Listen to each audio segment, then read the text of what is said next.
हमारे पास जो मौखिक सूचनाएं श्री ओवैसी के द्वारा भेजी गई, उन्होंने अभी भी सुरक्षा लेने से इनकार किया है।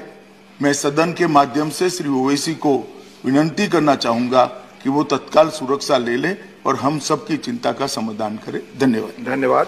आज भी हमको बताया गया कि देश के होम मिनिस्टर अमित शाह ने पार्लियामेंट में कहा कि हम ओवैसी जी से अपील करते हैं कि वो सुरक्षा ले ले। हम देश के होम मिनिस्टर से ये अपील करते हैं कि असदुद्दीन ओवैसी की जान की कीमत वो जो उत्तर प्रदेश के CAA के प्रोटेस्ट में 22 लोग मारे गए उनसे बढ़ के नहीं है।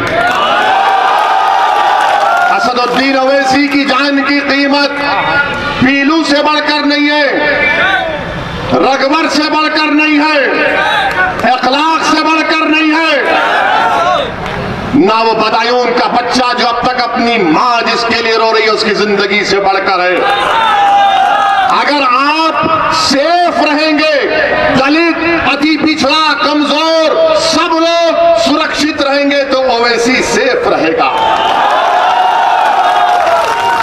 आप मुझे सिक्योरिटी मत दो। सुनो, अरे तुम जिंदा रहोगे, तुम जिंदा ही रहोगे इंशाअल्लाह ताला। हमको सिक्योरिटी देकर फायदा नहीं है। मैं जब MLA बना 1994 में, 99 में चार मीनार की आवाम को लाखों सलाम, उन्होंने हमको विधायक बनाया। हम हर साल लिख कर देते हैं तेलंगाना की हुकूमत को कि हमको नहीं चाहिए।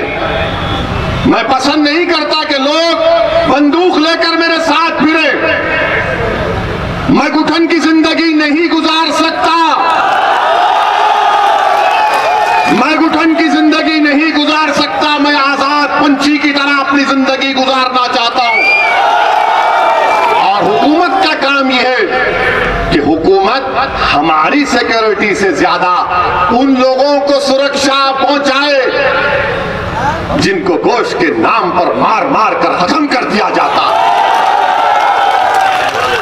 मुझे नहीं चाहिए। मैं अमित शाह को, हमारे होम मिनिस्टर का, उनके इस अल्फाज का शुक्रिया अदा करता हूं, मगर मैं ये कहना चाह रहा हूं मोदी सरकार से कि आप मुझे Z कैटेगरी नहीं, मुझे A कैटेगरी का शहरी बनाइए। हम सब बराबर हो जाए। ये वक्त का तकाजा है, ये गरीबों का मुतालिबा है। गरीब ये देखना चाहते